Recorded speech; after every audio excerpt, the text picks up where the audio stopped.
पिछली बार जब हम सब्स्टिट्यूशंस की बात कर रहे थे तो उसमें था कि एक जो बेस है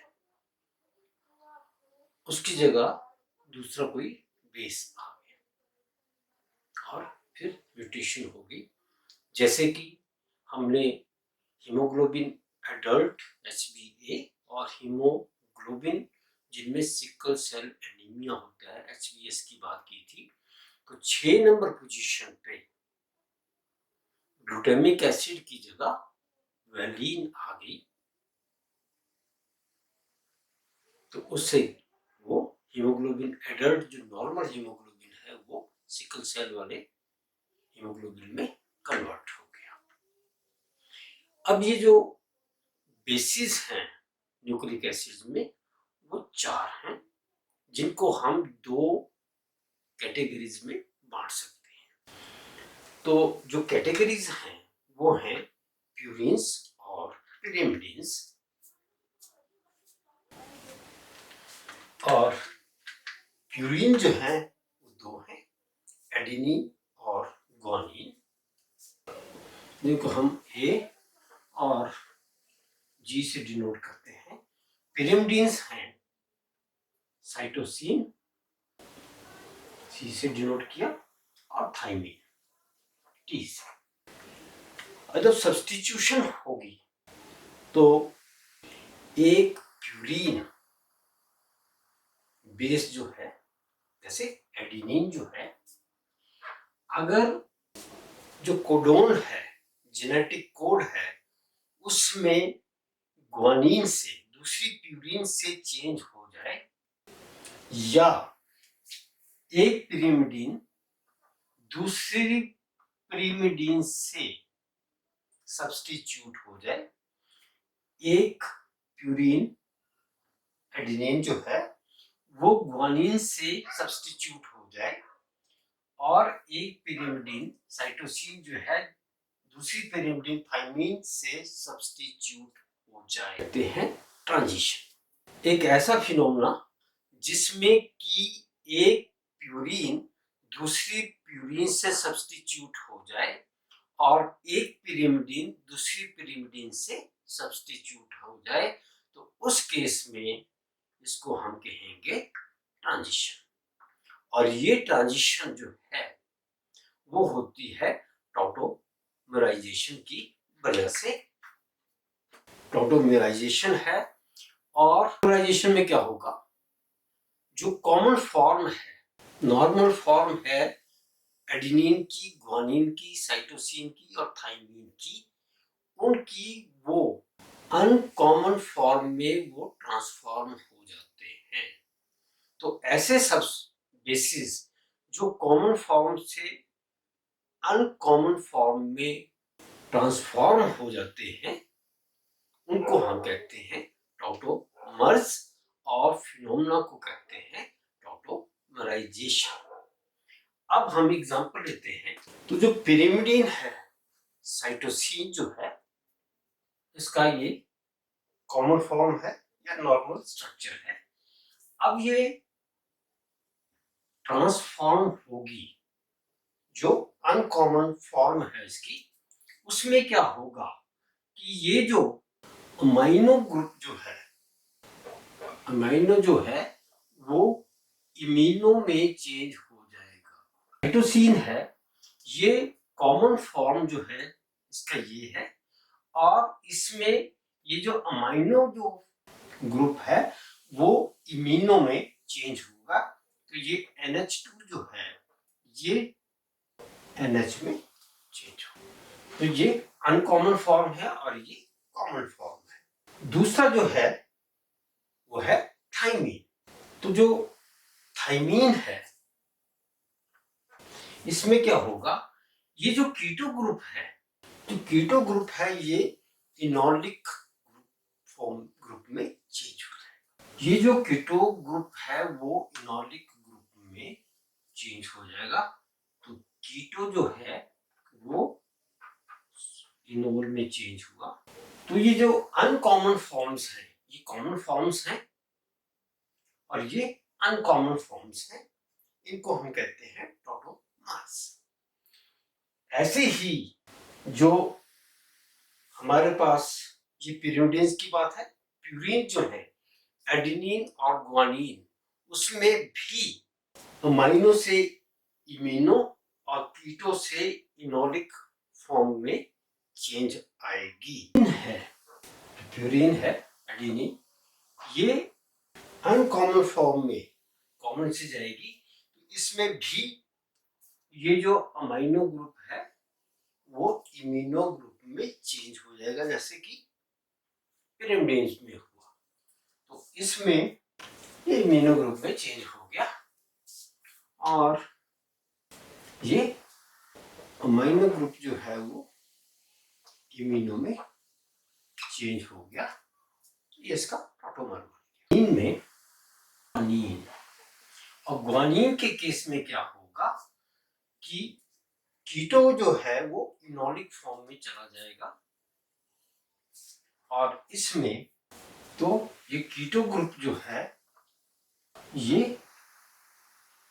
इनोलिक ग्रुप में चला गया, तो ग्वानिन का टॉटोमर ये हो गया और एडेनिन का ये हो गया। अब ये जो टॉटोमर्स बने एडेनिन, ग्वानिन, साइटोसिन और थाइमिन के, दोनों प्यूरिन्स के, दोनों पिरिमिडिन्स के, वो जो है नॉर्मली एडेनिन जो है वो डबल बॉन्ड से थाइमिन से, और ग्वानिन जो है ट्रिपल बॉन्ड से साइटोसिन के साथ लिंक करती है नॉर्मली। जब ये टॉटोमर्स बनेंगे तो एडेनिन बजाय थाइमिन के ये साइटोसिन के साथ लिंकेज करेगी। तो अगर ये एडेनिन जो है टॉटोमर की फॉर्म में है तो नॉर्मली ये टी थाइमिन से करनी थी, लेकिन होगा क्या कि ये एडेनिन जो है ये साइटोसिन के साथ लिंक करेगी और थाइमिन तो। अब जब ये टॉटोमर जो है एडेनिन का थाइमिन के बजाय ये साइटोसिन के साथ जुड़ेगा, तो क्या होगा, ये जो साइटोसिन है ये नॉर्मल है और ग्वानिन के साथ ये लिंक करेगी, तो ये ग्वानिन के साथ लिंक करके जीसी बॉन्ड बना दिया, और ये जो ए है सी, और ये नॉर्मल हो गया। तो जो थाइमिन जो नॉर्मल थी वो तो जब डीएनए जो है उसकी रेप्लिकेशन होगी तो नॉर्मली टी जो है वो ए के साथ करेगा, ये तो नॉर्मल बनेगा। लेकिन जो टॉटोमर एडेनिन है वो साइटोसिन के साथ लिंक करेगा, और फर्दर जब होगी तो ये सी जो है ये नॉर्मल है, तो ये जी के साथ लिंक करेगा और टॉटोमर जो है वो सी के साथ करेगा। तो हमारे पास जो नॉर्मल ए टी था वो जी सी में कन्वर्ट हो गया। तो एडेनिन जो है is substituted by guanine. Adenine जो है वो ग्वानिन से सब्स्टिट्यूट हो गई, सब्स्टिट्यूशन में, सब्स्टिट्यूशन वाली जो। तो इससे क्या होगा कि जहां एडेनिन थी वहां पे ग्वानिन आ जाएगी, और ग्वानिन के पैरेलल जो है वो साइटोसिन थी। तो हमारे पास एक जो डीएनए डबल हेलिक्स है, तो एक साइड तो नॉर्मल चलेगा एडेनिन और थाइमिन, लेकिन दूसरी तरफ हमारे पास जी और सी आ जाएगा बजाय ए और टी के। तो ए जो है एडेनिन जो है वो सब्स्टिट्यूट होगी ग्वानिन के साथ। तो शुरू में जब ट्रांजिशन की डेफिनेशन की थी, तो अगर एक प्यूरिन एडेनिन दूसरी प्यूरिन से सब्स्टिट्यूट हो जाए ग्वानिन से, ए जी से सब्स्टिट्यूट हो गई, और एक पिरिमिडिन साइटोसिन थाइमिन से या थाइमिन साइटोसिन से सब्स्टिट्यूट हो जाए तो उसको हम ट्रांजिशन कहते हैं। और ये तब होगा जबकि प्यूरिन्स और पिरिमिडिन जो हैं बजाय हमारे नॉर्मल फॉर्म के टॉटोमर्स में कन्वर्ट हो जाए, अमाइनो ग्रुप इमिनो में चेंज हो जाए और कीटो ग्रुप जो है वो चेंज हो जाए इसमें इनोलिक ग्रुप में। अब दूसरी एग्जांपल लेते हैं। नॉर्मली ग्वानिन जो है ट्रिपल बॉन्ड से साइटोसिन से लिंक करती है प्यूरिन पिरिमिडिन के साथ। अब अगर साइटोसिन जो है वो हमारे टॉटोमेरिक फॉर्म में है तो क्या होगा, जब रेप्लिकेशन होगी तो ये टॉटोमेरिक जो है वो एडेनिन के साथ लिंक करेगा और ग्वानिन नॉर्मल जो है वो ये तो नॉर्मल होगी।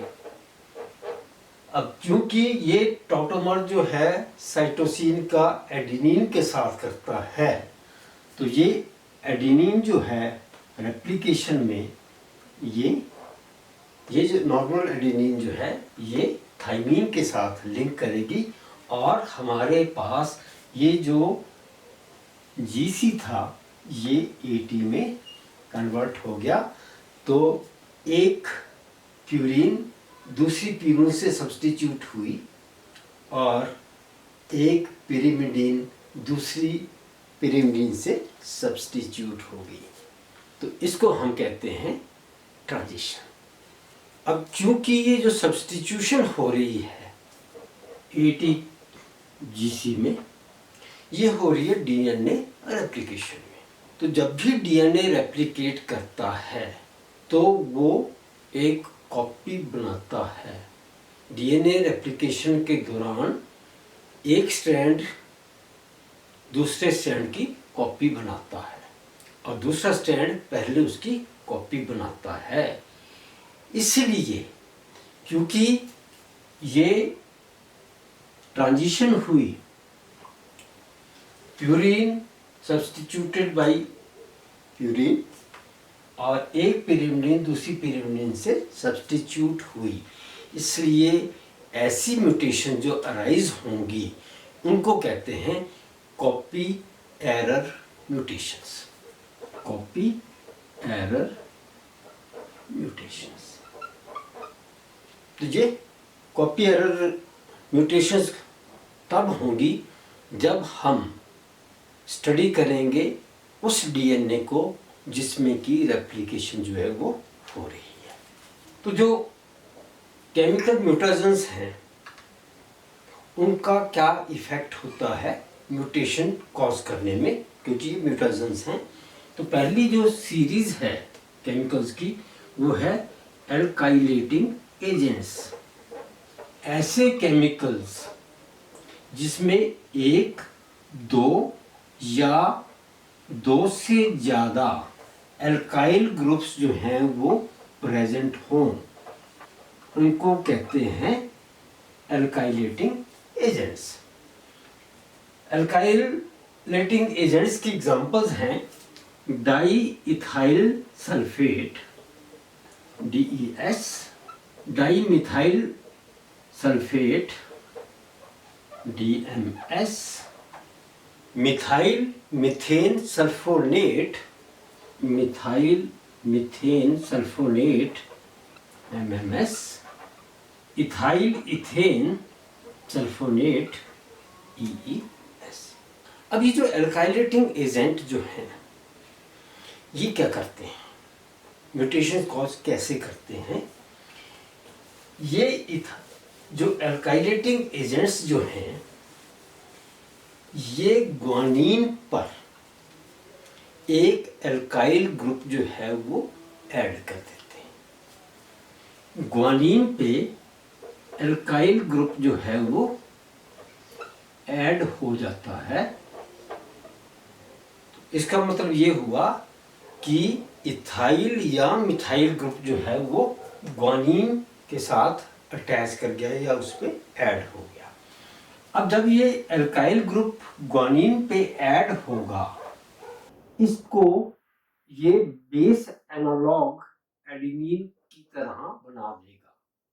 बेस एनालॉग एडेनिन का एनालॉग होता है जिसका स्ट्रक्चरली दो सिमिलर जो केमिकल्स होते हैं उनको एनालॉग्स कहते हैं।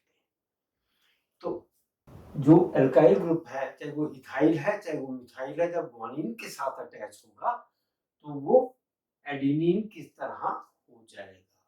और जब ये एडेनिन की तरह हो जाएगा तो नॉर्मली ग्वानिन जो है वो साइटोसिन के साथ आनी थी, अब वो एडेनिन जो है वो थाइमिन से आए।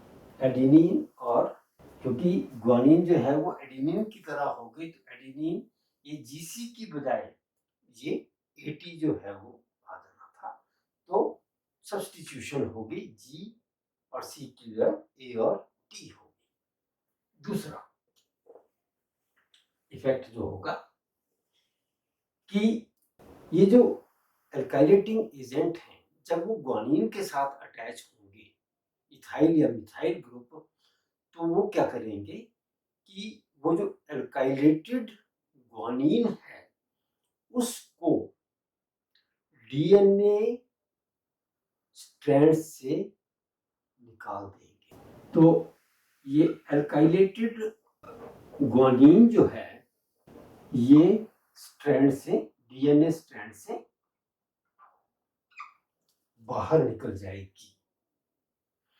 और जब ये ग्वानिन जो है वो है प्यूरिन, तो जब प्यूरिन जो है डीएनए स्ट्रैंड से बाहर निकलेगी तो उसको हम कहते हैं डीप्यूरिनेशन, रिमूवल प्यूरिन की, किसकी, ग्वानिन की, जो डीएनए स्ट्रैंड जो है उससे निकल जाएगा, उसको कहते हैं हम डीप्यूरिनेशन।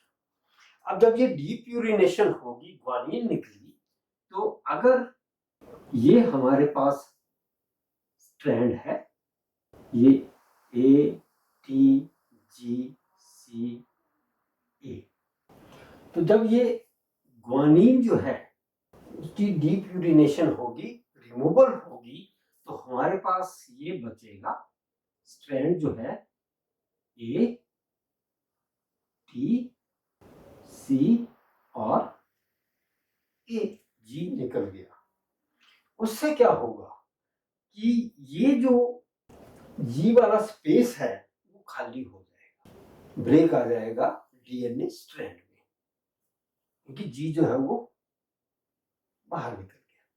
अब जब ये ब्रेक आएगा तो टी के साथ जी और जी के साथ सी था, तो अब टी और सी जो है उसके बीच में ब्रेक आ गया जी वाला। तो उसमें दो चीजें हो सकती हैं, एक तो और कोई ग्वानिन की जगह और कोई बेस जो है उसमें इंसर्ट हो जाए, और जब रॉन्ग बेस ऐड होगा, सपोज ये सी ऐड हो गया, तो हमारे पास ये बन गया ए टी सी ऐड हुआ, ये सी पुराना और ये ए, ये जो है सी, ये रॉन्ग बेस है, होना जी चाहिए था, इसकी जगह ए, रॉन्ग बेस जो है वो सी ऐड हो गया और ये कंप्लीट स्ट्रैंड बन गया। अब रॉन्ग बेस इंसर्ट होगा तभी म्यूटेशन होगी।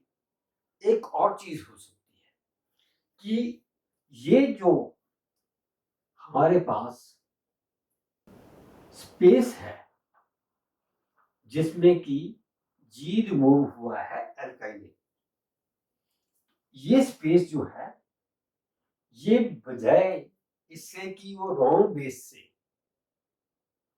फिल हो, ये दो ब्रेक हुआ है, ये आपस में जुड़ जाए, और जब ये आपस में जुड़ेंगे तो ये बन जाएगा ए टी सी और ए टी सी और ए, जी बाहर निकल गया। तो पहले केस में तो हमारे पास एक रॉन्ग बेस एंटर कर गया और वो सब्स्टिट्यूशन हो गई और उसके कारण जो है वो म्यूटेशन हो गई। दूसरे केस में जहां पे ये बेस ऐड नहीं हुआ बल्कि ये दो एंड जो है वो फ्यूज कर गए और हमारे पास ATCA वाला एक नया कॉम्बिनेशन आ गया। इस केस में क्या होगा कि हमारे पास एक जो बेस है वो डिलीट हो गया और जब ये डिलीशन हुई उससे भी म्यूटेशन हो गई। तो एल्काइलेटिंग एजेंट्स जो हैं ऐसे म्यूटेशन जो है वो कॉज करते हैं। अब अगर जो नाइट्रोजनस बेसिस हैं DNA के ATGC, उनको अगर नाइट्रस एसिड के साथ ट्रीट किया जाए, एडिनिन नाइट्रस एसिड की प्रेजेंस में हाइपोजेंथीन में कन्वर्ट हो। ये कैसे होगा? जो एडिनिन का अमाइनो ग्रुप जो है वो ऑक्सीडेटिव डीएमिनेशन के कारण, तो एडिनिन की जब ऑक्सीडेटिव डीएमिनेशन होगी नाइट्रस एसिड की प्रेजेंस में, तो एडिनिन का जो अमाइनो ग्रुप है NH2 ग्रुप जो है वो कन्वर्ट हो जाएगा हाइड्रोक्सिल ग्रुप में और ये बन जाएगी हाइपोजेंथीन। अब नॉर्मल कंडीशंस में एडिनिन जो है वो थाइमीन के साथ लिंक करेगी ATGC। अब जब ये एडिनिन हाइपोजेंथीन में कन्वर्ट होगी तो जो इसका टॉटोमेरिक फॉर्म है हाइपोजेंथीन, तो ये हाइपोजेंथीन जो है ये साइटोसिन के साथ लिंक करेगी। हाइपोजेंथीन साइटोसिन के साथ लिंक करेगी और जो थाइमीन है ये नॉर्मल एडिनिन के साथ। अब ये जो हाइपोजेंथीन साइटोसिन के साथ करेगी तो साइटोसिन क्योंकि नॉर्मल है तो ये लिंक हो जाएगा GC और ये, तो ये जो नॉर्मल एडिनिन और थाइमीन का जो लिंक था टॉटोमेराइजेशन के कारण, डीएमिनेशन रिएक्शंस के कारण ये GC में चेंज हो गया और ये म्यूटेंट हो गया। नॉर्मली AT था और नाइट्रस एसिड की जो डीएमिनेशन हुई, ऑक्सीडेटिव डीएमिनेशन हुई, तो उसके कारण ये GC बना और GC जो है वो म्यूटेंट है। उसके बाद आते हैं बेस एनालॉग्स।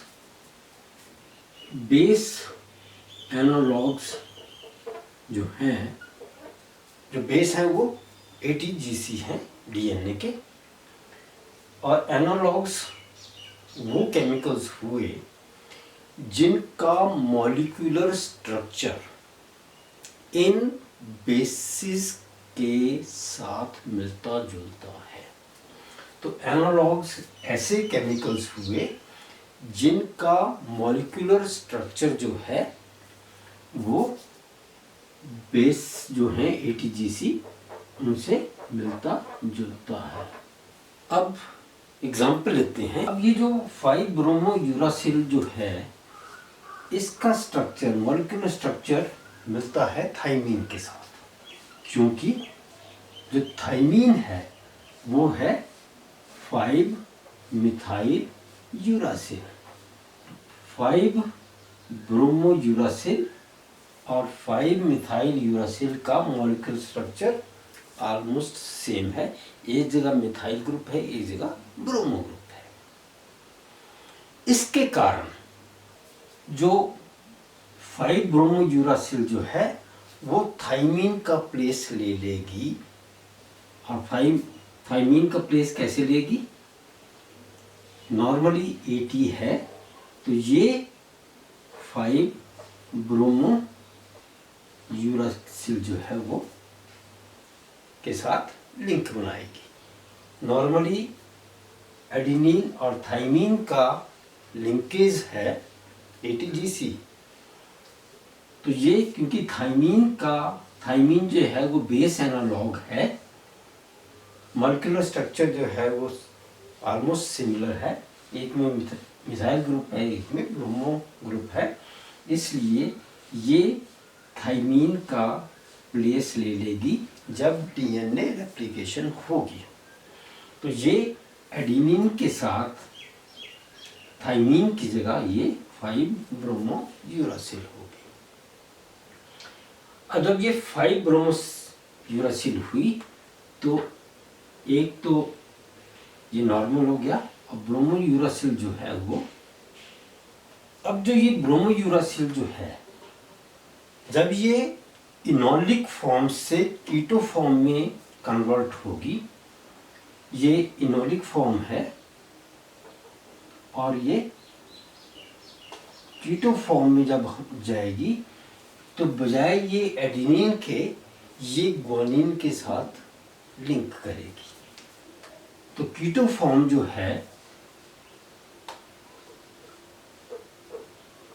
ये पेयर करेगी ग्वानिन के साथ।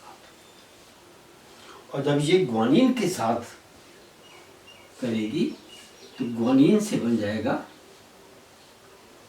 GC और ब्रोमो यूरासिल जो है वो G से करेगी। तो ये GC जो है 80 के बजाय ये GC हुआ, तो ये म्यूटेंट हो गया। तो जब DNA रेप्लिकेट कर रहा है तो एक में तो नॉर्मल 80 आएगा और दूसरे में उसकी ट्रांजिशन होने की वजह से ये GC में कन्वर्ट हो जाएगा, क्योंकि 5 ब्रोमो यूरासिल जो है वो बेस एनालॉग जो है वो थाइमीन का है। एक और जो म्यूटाजन है वो है 2-अमाइनो प्यूरीन। ये एक ऐसा म्यूटाजन है जो कि वो साइटोसिन के साथ भी लिंक कर सकता है और थाइमीन के साथ भी लिंक कर सकता है।